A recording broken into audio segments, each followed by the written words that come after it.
주께서 더하시는 교회, 주께서 더하시는 성도, 그리고 주께서 더하시는 기업, 주께서 더하시는 가정, 이렇게 적용을 하면서 이 말씀을 믿음으로 받으셔서 올 한 해 말할 수 없는 하나님의 더하심의 그 복 누릴 수 있기를 바랍니다. 아멘. 자, 그래서 주께서 더하시는 교회라는 제목으로 함께 말씀의 은혜를 나누겠습니다.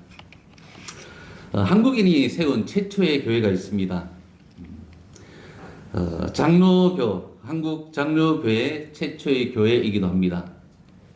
언제 세워졌는가 하면 1884년에 세워졌습니다. 황해도에. 소래교회라고 여러분 들어보셨습니까? 소래교회. 자, 화면에 보면 한국이 세운 최초의 교회 소래교회. 어떤 모양인가 하면 저런 모양입니다. 흑백 사진이죠. 1884년 가마득한 몇 년 됐습니까? 지금으로부터 140년 정도 됐죠. 예. 요 교회를 본따 가지고 용인의 총신대학교에 가면 그대로 본따서 소래교회를 지었습니다.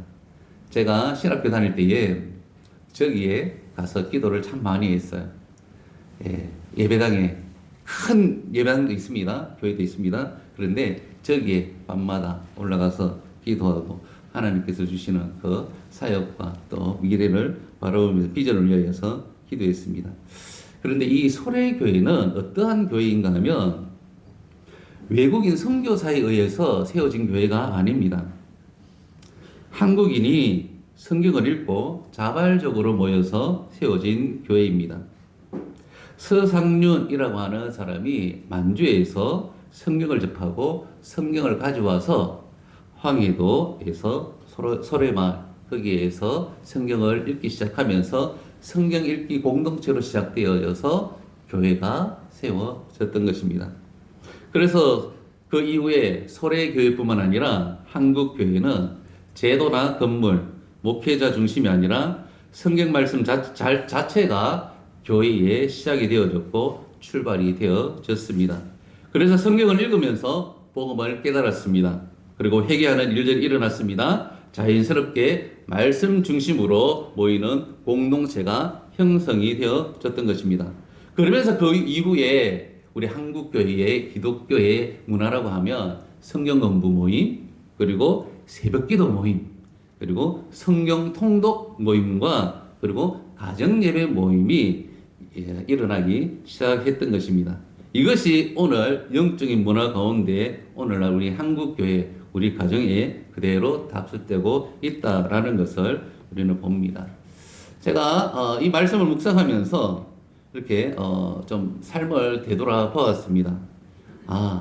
말씀으로 시작하여서 교회가 형성이 되어지고 또 말씀으로 시작하여서 한 영혼이 깨어 세계 열방을 향하여서 나아가는 그러한 일들을 또한 묵상하면서 제가 96년도에 제대 이후에 비전을 쫓아서 저희 교회의 파송 선교사님을 따라서 중국에 간 적이 있습니다.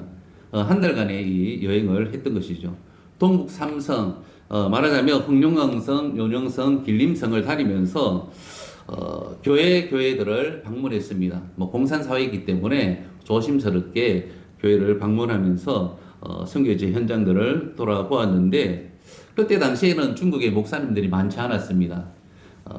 삼자교회를 통하여서 이렇게 배출되는 목사님이 한 30명 안팎이었습니다. 그러다 보니까 교회 지도자들은 평신도들이 이렇게 책임자로 있어서 지도하는 경우가 많았고, 그리고 목회자로 이야기한다면 20개, 30개 교회를 맡아서 이렇게 관리하는 것을 보게 되어졌습니다. 그러면서 여행 중에서 어느 시골 마을을 들러서 그 교회, 선교사님들이 교회 찾는 일도 막 했거든요. 그러면서 교회를 찾고 또한 그 교회에서 예배를 드렸는데 그때 참 우리 한국교회와 참 많이 다르다라는 것을 느꼈습니다. 좀 전에 이야기했던 것처럼 지도자가 없으니까 집사님들 중에서 또 믿음 좋은 분이 예배를 인도하는 데에 우리 이제 1시간 정도 딱 예배 드리면 우리 한국교회는 거의 끝이 납니다. 근데 찬송이 얼마나 오랫동안 이렇게 찬송을 하고 하는지 몰라요. 그리고 예배는 얼마나 긴지 몰라요.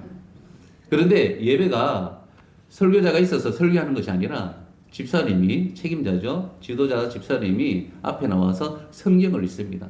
성경을 읽고 듣습니다. 그것을 계속 하는 거예요. 그리고 성도들이 삶 가운데에서 경험했던 그 하나님을 한 사람 다 고백을 해요. 그러다 보니까 시간이 기본은 2시간이에요.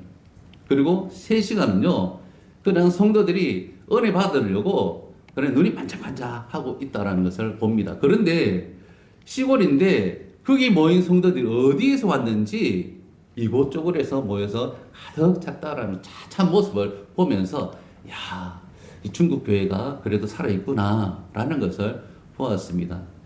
그렇습니다. 설교자가 능력이 있어서 선포하는 그 말씀에 성도들이 모이는 것이 아니라 하나님의 말씀 때문에 사모하는 그 심령에 하나님의 그 말씀을 또 향하여서 나아가는 성도들 때문에 교회가 모여들고 그리고 은혜를 나누고 그리고 기도가 일어나고 그리고 성령의 역사가 일어나는 것을 보게 되어졌습니다. 우리에게도 도전이 되어집니다. 오늘날 목사가 뭐 1시간 설교하면 죽겠다 이야기하고 예? 그러면 안 된다라는 거예요. 무엇보다도 우리가 말씀 중심으로 하나님 앞에 신앙하고 말씀에 귀를 기울이고 하나님 앞에 나아갈 때에 하나님은 놀라운 은혜를 우리에게 더해 주시는 것입니다. 동일한 현상이 세계 곳곳의 선교 현장마다 일어납니다. 저것은 지난번에 태국에서 사역했을 때에 미얀마 국경 지역의 무앙콩 중문학교 교회에 저희가 사역을 했는데 저희가 한 달에 한 번씩 올라갔습니다. 한 달에 한 번씩 올라가는데 저기에는 중국 지도자가 있습니다. 태국 지도자죠. 근데 중국말을 하는 지도자가 있습니다. 전도사입니다. 그런데 생활 환경이 너무나 형편이 힘드니까 사역하는 것이 굉장히 힘들어요. 그리고 이게 늘 보았던 아이들, 예? 늘 가르쳤던 아이들을 10년 하니까 딜레마에 빠지는 겁니다. 영적 침체가 오는 겁니다. 그래서 저곳에 한 달에 한 번씩 방문하면서 지도자를 위로하고 또 선교사가 가니까 또 어디에서 오는지 또 막 구름대처럼 와요. 그래서 예배하고 또 비록 태국어가 잘 되지는 않았지만 태국어로 성경을 읽어주고 그리고 간단한 메시지를 전하는데 의사소통이 이렇게 잘 되는 것이 아니에요. 그럼에도 불구하고 저기에 나오는 아이들과 또한 저기에 어른들이 눈을 뜨고 그리고 귀를 열고 말씀을 듣는다라는 거예요. 그리고 갈 때마다 우르르 몰려들어서 이렇게 예배하는 그 일들이 일어나는 것입니다. 하나님의 그 복음이 그곳에 심겨졌을 때에 영혼을 살리고 또 마을을 살리고 또 그 지역을 살린다라는 겁니다. 피난을 통하여서 살고 또 영적으로 사는 하나님의 그 은혜를 보게 되어지는 것입니다. 중요한 것은 이것입니다. 하나님의 말씀을 들을 때에 어떤 역사가 일어나는가 하면 성령의 역사가 일어난다라는 겁니다. 성령이 개입하는 것이에요. 그리고 성령이 개입하니까 어떤 일들이 일어나는가 하면 회개의 역사가 일어납니다. 그리고 부흥의 역사가 일어나는 겁니다. 회개와 함께 하나님께서 더해지는 놀라운 은혜가 있게 되어지는 것을 확인하게 되어지는 것입니다. 이것이 영적인 원리인 것입니다. 믿음은 어디에서 나요? 들음에서 나는 겁니다. 그 들음은 그리스도의 말씀으로 말미암는다라고 성경은 우리에게 말씀을 하고 있거든요. 그래서 우리가 정말 똑똑하지 않다 하더라도 지혜가 없다 하더라도 또 경험이 부족하고 지식이 부족하다 할지라도 말씀 앞에 노출이 되어지고 말씀을 듣게 되어지면 성령께서 도우시고 성령께서 개입하셔서 우리의 그 삶을 변화시키고 또한 우리의 그 삶이 변화되어질 뿐만 아니라 나를 통하여서 나와 함께하는 가족들과 이웃들이 복을 받는다라는 것을 성경은 우리에게 가르쳐주고 있는 것입니다. 자, 오늘 본문에도 동일하게 우리에게 그 원리를 가르쳐줍니다. 오늘 본문 앞부분에는 사도행전 2장을 읽었지 않습니까? 2장 앞부분에는 오순절 마가의 다락방에서 성령의 그 충만함을 받고 성령의 말하게 하심을 따라서 다른 방언으로 말하는 놀라운 역사가 일어나는 것입니다. 이때에 베드로의 그 복음 설교에 많은 성도들이 감동을 받습니다. 그리고 베드로가 선포하는 그 말씀 앞에 이들이 변화되어집니다. 사도행전 2장 38절에 베드로가 이렇게 선포합니다. 우리 한번 읽겠습니다. 자, 시작. 베드로가 이르되 너희가 회개하여 각각 그리스도의 이름으로 세례를 받고 죄 사함을 받으라. 그리하면 성령의 선물을 받으리라. 아멘. 회개하여 각각 그리스도의 이름으로 세례를 받고 죄 사함을 받으라. 그리하면 성령의 선물을 받으리라. 라고 선포를 했습니다. 어떤 일들이 일어났을까요? 이날에 베드로의 설교를 듣고 예수 그리스도를 주와 그리스도로 인정하고 회개한 사람이 많았다라고 기록을 해주고 있습니다. 더 나아가서 이날에 성도의 수가 무려 3,000명이나 됐다라고 41절에서 기록하고 있습니다. 이렇게 오순절 성령의 그 강림으로 태동된 초대 예루살렘 교회는 성령 충만하고 하나님의 성령의 역사로 큰 부흥의 공동체를 이루었다라는 겁니다. 그리고 마지막 부분 오늘 우리가 읽었죠. 주께서 더하시는 교회의 모습을 보여주고 있습니다. 그래서 어떻게 해서 이 주께서 더하시는 교회가 되어졌는지 그 영적인 원리를 우리가 세 가지로 한번 살펴보겠습니다. 그 첫 번째는 하나님을 경외하는 성도였고 하나님을 경외하는 교회였다라는 겁니다. 43절을 한번 보겠습니다. 43절 읽겠습니다. 시작. 사람마다 두려워하는데 기사와 표적이 많이 나타나니. 아멘. 여기 보니까 사람마다 두려워하는데 사도들로 말미암아 기사와 표적이 많이 나타났다라고 이야기합니다. 사람들이 왜 두려워했을까요? 참 두려워하다라는 말이 무슨 말인가 하면 두려워한다라는 것은 이 헬라어로 포보스라는 말인데 누군가에게 해를 입어서 무서워하는 그 감정을 말하는 것이 아닙니다. 무서워하는 감정이 아니에요. 무슨 말인가 하면 성령의 임재에 대한 신앙의 반응을 두려워했다라고 표현을 해주고 있습니다.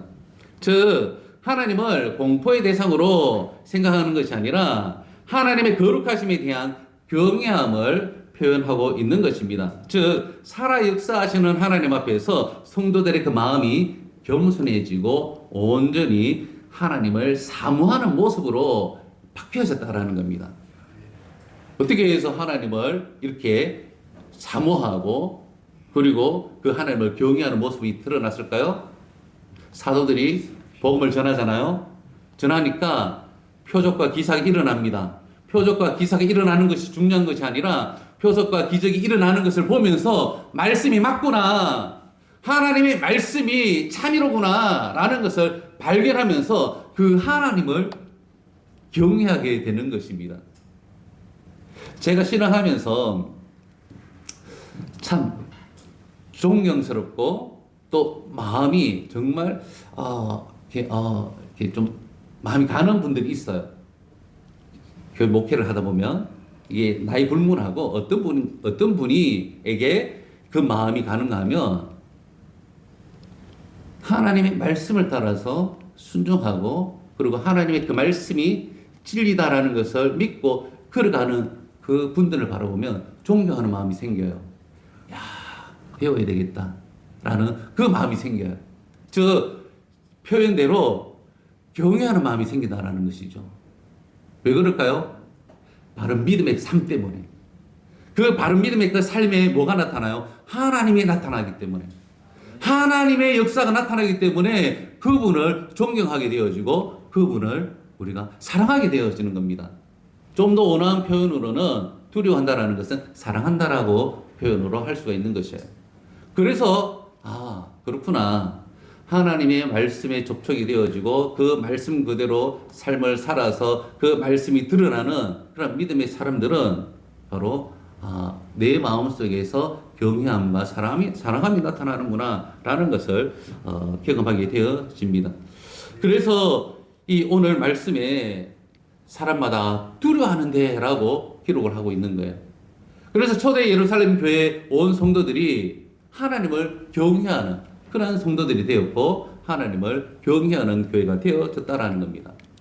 그래서 히브리서 12장 31절에 보면 이렇게 말씀을 합니다. 같이 읽겠습니다. 그러므로 우리가 흔들리지 않는 나라를 받았은즉 은혜를 받자 이로 말미암아 경건함과 두려움으로 하나님을 기쁘시게 섬길지니. 아멘. 은혜를 받으시길 바랍니다. 그리고 하나님을 경외함으로 하나님을 기쁘시게 섬기는 우리 한빛교회 성도님들 되시기를 예수님의 이름으로 축복합니다. 우리가 신앙할 때에 우리를 죄와 사망에서 구원하여 하나님의 자녀로 삼아주신 하나님의 그 사랑, 그리고 그 진리의 그 말씀 앞에 주를 경외하는 성도, 올 한 해 우리가 추구해야 되는 우리 삶의 목적이어야 될 것입니다. 하나님을 경외하는 것은 분명 우리가 살아있는 믿음의 소유자다라는 것을 우리에게 말합니다. 한번 읽겠습니다. 자, 시작. 하나님을 경외하는 것은 우리가 살아있는 믿음으로 산다는 것을 증거하는 것입니다. 아멘. 그래서 우리 믿음이 가짜가 아니라 우리 믿음이 진짜구나. 그래서 하나님을 경외하는 사람으로 증명하며 또한 우리 교회가 하나님을 경외하는 교회로 증명할 수 있는 그 은혜가 우리 모두에게 있기를 바랍니다. 자, 그리고 두 번째로는 오늘 성경의 본문에 보니까 사랑으로 하나 된 교회의 그 모습을 발견합니다. 44절에서 45절 우리 한번 읽겠습니다. 자, 시작. 믿는 사람이 다 함께하여 모든 물건을 서로 통용하고 또 재산과 소유를 팔아 각 사람의 필요를 따라 나눠주며. 아멘. 그래서 44절 45절에 이 성도들의 그 모습을 보면서 어떻게 해서 성도들이 이렇게 변화되어질 수 있었을까라는 거죠. 어떻게 성도들이 함께하고 말씀 그대로 물건을 서로 통용하고 또 재산과 소유를 팔아서 각 사람의 필요를 따라서 나누어주는 이러한 모습들이 일어날 수 있었을까라는 것이죠.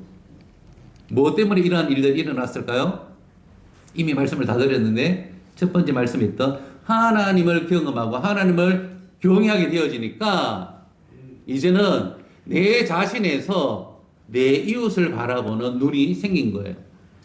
왜냐하면 하나님을 경험함으로 나타난 모습인데 초대교회 성도들이 예수 그리스도를 통하여서 살아계신 하나님을 분명히 경험했습니다. 하나님을 경외하게 되어졌습니다. 그동안 내가 목숨처럼 아꼈던 목숨처럼 아꼈던 세상의 물질들이 상대적으로 작아 보이는 거예요. 그러면서 영원한 하나님의 그 나라의 그 가치가 더 소중하다라는 것을 발견하여서 이제는 내가 아니라 나와 함께하는 우리 성도들을 바라보게 되어지고 나와 함께하는 이웃들을 바라보게 되는 겁니다. 그래서 저들이 가지고 있는 것을 내 것으로 여기지 아니하고 내 것이 내 것이 아니라 하나님의 것이다라는 것을 그들이 깨닫고 그것을 어떻게 해요? 나누는 것입니다. 그리고 필요를 따라서 공급하는 거예요. 그래서 성도들은 이 나눔과 이 사랑의 그 실천으로 인하여서 어떤 모습이 형성이 되어졌을까요? 각각 따로 노는 것이 아니라 하나가 되어지는 그러한 공동체가 되어졌다라는 겁니다. 그리스도 안에서 한 가족임을 느끼게 되어졌습니다. 그러니 서로가 가지고 있는 것을 자발적으로 나누면서 통용하는 현상이 일어났고 또 내 것을 자발적으로 어떻게 포기하는 일들이 일어나는 것입니다. 굉장히 중요한 거예요.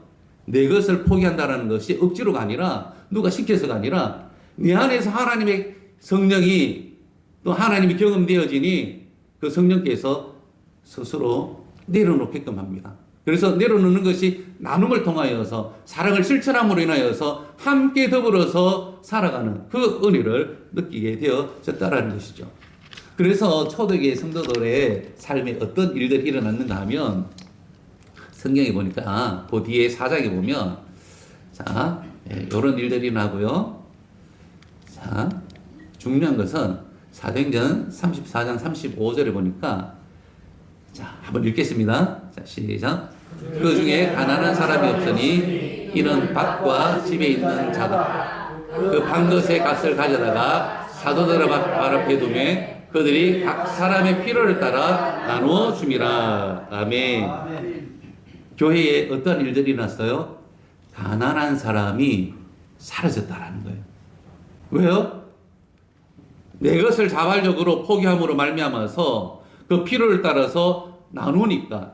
이전에는 하나님을 몰랐을 때에는, 하나님이 경험되지 않았을 때에는 내 인생을 내 것이라고 생각하고 내 재물을 내 것이라고 생각하며 나만을 위하여서 살아갔는데, 내 성공을 위하여서 살아갔는데, 하나님을 알고 보니까, 하나님을 경외하게 되어지니까 하나님께서 무엇을 기뻐하시는지, 이 하나님의 나라의 그 가치가 무엇인지 그것을 더 크게 알고 이제는 그것을 이루는 삶을 살아가게 되어졌다라는 겁니다. 그래서 이 초대 예루살렘 교회의 공동체가 진정한 코이노니아, 진정한 예수 그리스도 안에서의 그 교제함이 이루어졌다라는 것을 증명하고 있는 것입니다. 연예계 중에서 가수 션이라고 여러분 아시죠? 연예계 중에서 기부의 왕으로 굉장히 알려져 있습니다. 가수입니다. 가수인데 크리스찬으로서 굉장히 기부하는 삶을 살아가는 나눔의 아이콘이라고 불립니다. 션과 정혜영 부부를 굉장히 이 연예계에서는 알아주는 그런 크리스찬 인물로 이렇게 소개하고 있습니다. 최근에 한국 최초의 루게릭 요양병원을 건립했습니다. 농어성수 박성일의 꿈인 것이죠. 성일 희망재단을 만들어서 이 일을 션과 박성일 선수가 함께 꿈을 꾸면서 이렇게 시작했는데, 이 박성일 선수는 이렇게 루게릭병으로 인해서 이제 몇 년 전에 돌아가셨어요. 그런데 션이 마지막 이 꿈을 이루었습니다. 왜 이 션이라고 하는 유명한 가수가 이러한 일들을 행할 수 있었을까요? 기부하는 삶을 왜 살아갔을까요? 지금까지 누적으로 엄청난 금액을 했답니다. 그리고 그 한 사람을 통하여서 저 마음을 가지고 있는 사람들이 다 기부하여서 이 루게릭 요양병원을 이렇게 건립하게 되어졌는데, 하나님을 알기 때문에 그런 겁니다. 하나님을 경외하고 하나님을 온전하게 믿고 경험되어지니까 내 삶이 중요하지만 나를 떠나서 내 주변의 이웃들이 보이는 거예요. 특별히 아파하고 고통하고 이 회복되지 않는 그 질병 가운데 고통하는 그러한 이웃들이 보인 것이에요. 지금도 얼마나 많은 일들을 하는지 몰라요. 요즘은 달리기 하면서 막 이제 기부하는 운동을 벌이지 않습니까? 그러니까 이 션이라고 하는 이 크리스찬이 자기의 것을 포기하는 겁니다. 자발적으로. 그리고 사회에 기부합니다. 그래서 주의 사랑으로 세상을 하나로 만드는 그 일을 하고 있는 것을 보게 됩니다. 한 사람의 영향력으로, 그 한 사람의 기부와 나눔으로, 그 사랑으로 하나를 만들어요. 이 세상을. 그래서 우리의 이 사랑과 이 나눔은 하나를 만드는구나. 그 원인이 어디에 있습니까? 하나님의 사랑 때문에. 하나님을 경외하는 그 마음 때문에 이렇게 되어진다는 것이죠. 그래서 이 초대 예루살렘 교회가 사랑으로 이 하나 되어진 모습으로 오늘 결론적으로 주께서 더해지는 그런 놀라운 교회가 되어졌다는 것을 발견합니다. 우리의 모습은 어떻습니까? 내 이웃이 보입니까? 여러분, 내 주변에 이웃들이 보입니까? 내 이웃이 보인다면 하나님을 아는 사람일 것입니다. 그러나 내 이웃이 보이지 않는다. 그러면 좀 더 기도하셔야 됩니다. 주님 만나게 해주십시오. 왜냐하면 우리는 혼자 살아가는 세상에서 살아가지 않습니다. 모든 세상 사람들과 더불어서 살아갑니다. 그런데 하나님께서 우리를 이 땅에 보내신 이유는, 우리를 먼저 예수 믿게 하신 이유는 나도 구원받지만 내 이웃도 구원받고 하나님의 나라에 함께 거하기를 원하시는 하나님의 뜻이 있기 때문에 그렇습니다. 그래서 하나님의 은혜를 받고 하나님을 사랑하면 나타나는 현상이 내 이웃을 보게 되어지고 내 이웃에게 사랑을 실천하는 그러한 삶의 모습이 나타나는 것입니다. 이 은혜가 우리 모두에게 있기를 바라고 특별히 올 2026년도에 우리 한빛교회가 사랑으로 하나 되어져서 내 이웃을 바라보며 섬길 수 있는 귀한 공동체 되기를 예수님의 이름으로 축복합니다. 그리고 세 번째로는 예배에 힘쓰는 교회였다라는 겁니다. 오늘 본문에 보니까 46절, 47절에 이렇게 말씀을 합니다. 같이 읽겠습니다. 시작. 날마다 마음을 같이하여 성전에 모이기를 힘쓰고 집에서 떡을 떼며 기쁨과 순전한 마음으로 음식을 먹고 하나님을 찬미하며 또 온 백성에게 칭송을 받으니 주께서 구원받는 사람을 날마다 더하게 하시니라. 아멘. 자, 보십시오, 여러분. 하나님을 경외하죠. 하나님을 경외하게 되어지니 내 이웃이 보이죠. 그러니 사랑을 실천합니다. 사랑을 실천하니 하나가 되어집니다. 그랬더니 어떻게 되어집니까? 모여서 날마다 함께 하는 거예요. 마음을 같이 하는 것이죠. 그래서 어떻게 해요? 성전에서 이제 모이게 힘씁니다. 그리고 집에서도 떡을 떼며 기쁨과 순전한 마음으로 함께 해요.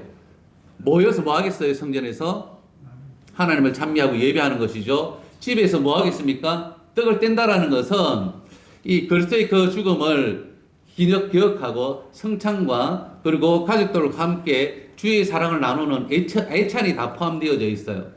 그래서 가정에서도 마찬가지 하나님을 예배하고 사랑으로 함께하고 그리고 교회에서는 모여서 하나님을 찬송하고 찬미하니 이 모습이 이 세상에 아름다워 보이는 것입니다. 이 모습을 보는 세상 사람들이 칭찬하는 겁니다. 그리고 칭송하고 존경하게 되는 겁니다.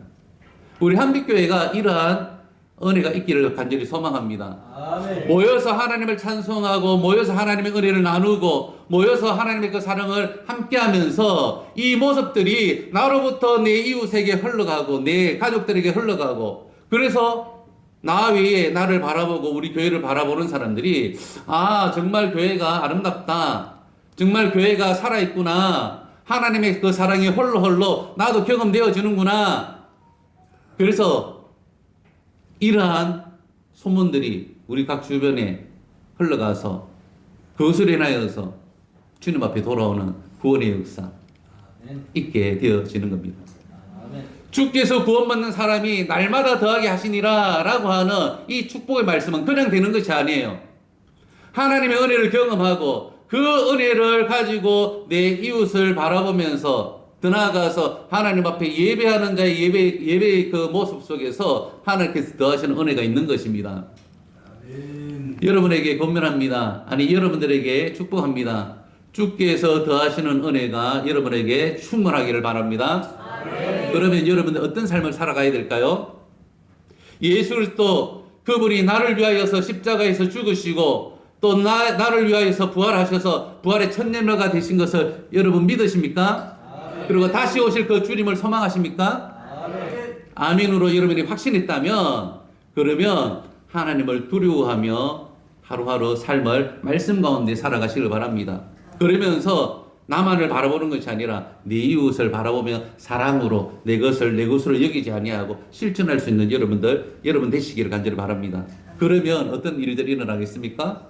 하나님을 함께 찬송하게 되어지고 그 모습을 통하여서 하나님께서 날마다 교회의 입장에서 날마다 구원받는 자가 더해지는 은혜가 있고 여러분 각자의 그 삶 가운데에서는 재정이 부어지고 우리 믿음이 더욱더 성장해지고 또한 우리의 건강이 회복되어지고 또 나를 통하여서 하나님께서 물부터 부어주시는 그 더하심의 그 은혜가 있게 되어지는 줄 믿습니다. 아멘. 우리 모두가 이 은혜를 누렸으면 좋겠습니다. 올 한 해 그래서 오늘 이 말씀을 꼭 마음속에 새기면서 주님 정말 바랍니다. 지금까지는 내가 하나님을 잘 몰랐는데 와서 보니까 하나님의 그 사랑이 굉장히 크고 나를 향한 계획이 있음을 확인했습니다. 그 하나님 앞에서 내가 이제는 믿음으로 신실하게 주님을 사랑하면서 그리고 더 나아가서 내 이웃을 사랑하면서 하나님의 말씀대로 좀 내가 믿음으로 나아가겠습니다. 그래서 올 한 해 조금 더 나를 자발적으로 포기하고 주를 위하여서 내 이웃을 위하여서 교회를 위하여서 헌신할 수 있는 여러분들 되시기를 바랍니다. 그래서 더하시는 은혜가 있는 올 한 해. 그래서 마지막 날 하나님 앞에 주께서 이만큼 더하셨더라 고백할 수 있는 우리 모두가 되시기를 예수님의 이름으로 축복합니다. 기도하겠습니다.